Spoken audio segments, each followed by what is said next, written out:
It's coming up to the end of the year, and Bridge Classic Cars is closing its workshop doors for the Christmas break. But take a little look at some of the restorations we've been doing up until now.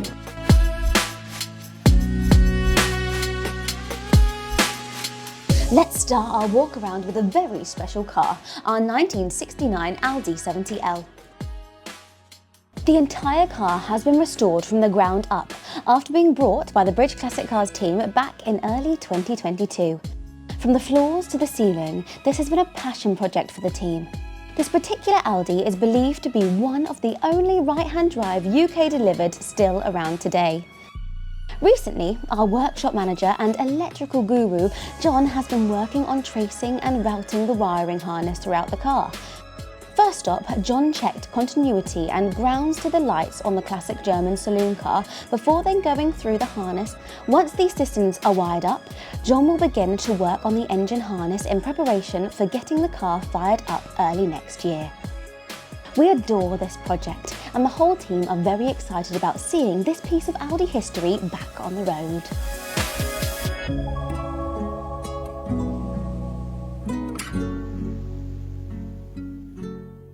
This vintage workhorse has turned out to be a fan favourite with our followers online.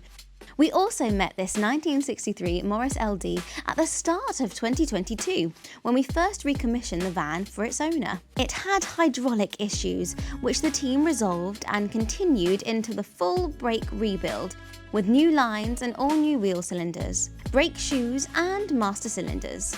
This time, however, the Morris LD hasn't seen much use since we last saw it in June of 2022. This time, the Morris came back into the Bridge Classic Cars HQ as a non-runner, with the team charged with getting the van back up and running.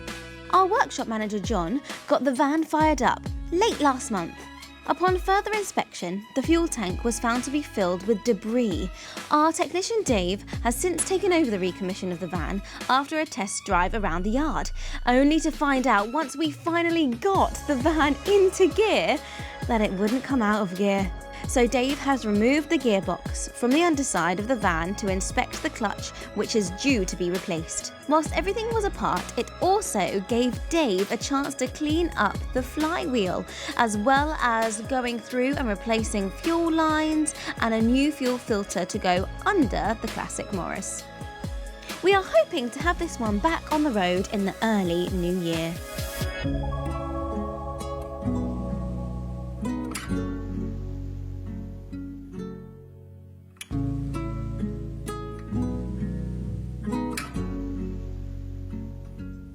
Now we have our 1978 Mercedes 350 SL. This classic Mercedes has been one of the most comprehensive and stunning restorations that the team have undertaken. Originally, the car arrived at the Bridge Classic Cars Restoration HQ in February of this year.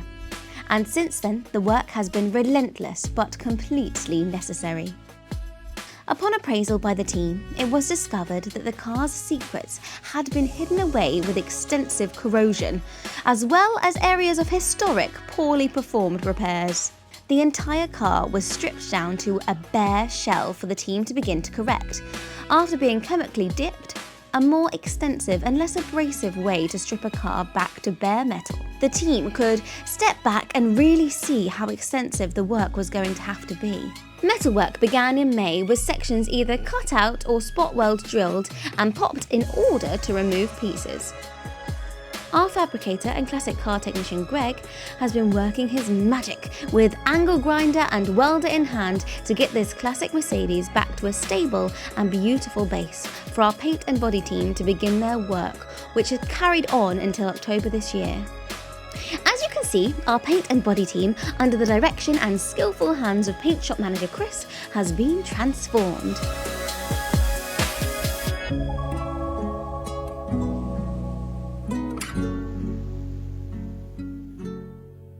We were in the process of finishing the full nut and bolt 4-year restoration on another Aston Martin DB2 which we called Moonbeam.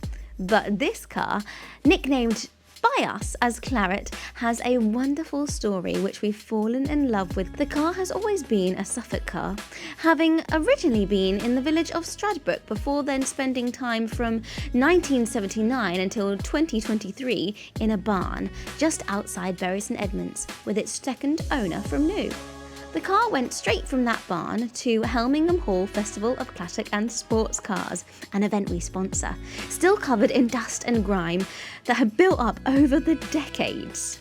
In early August, after the show, the team began to dive into what caused the Aston Martin to be taken off the road in the first place. During that time, it was discovered that this very car was the 10th DB2 ever built. But not only that, it had originally been painted black. Its first owner saw the car and said, "I don't want it black, I want a claret one." So the car was painted for its owner and then delivered, which we confirmed by removing the door cards and noting that it was mostly black behind them. Once the team took the timing cover off, we believed that the engine had skipped a tooth on the timing gear, and with that, the restoration began. After 2 years of meticulous and careful work by the British Classic Cars team, the car is moving along beautifully. With its now all-black paint scheme, our technicians Ben and Steve are working side by side on this project, both inside and out, rebuilding, refitting original and refurbished parts, which make up such an important part of the car's story. Most recently, Steve has been plumbing the fuel system under the car with its new stainless steel fuel tank and engine in place. This restoration isn't just sentimental, but it's a true honour to work on an incredible machine like this. We hope you've enjoyed taking a little peek around the workshops here at British Classic Cars, and we're going to be dropping another workshop video very soon, so like, subscribe and turn on those notifications.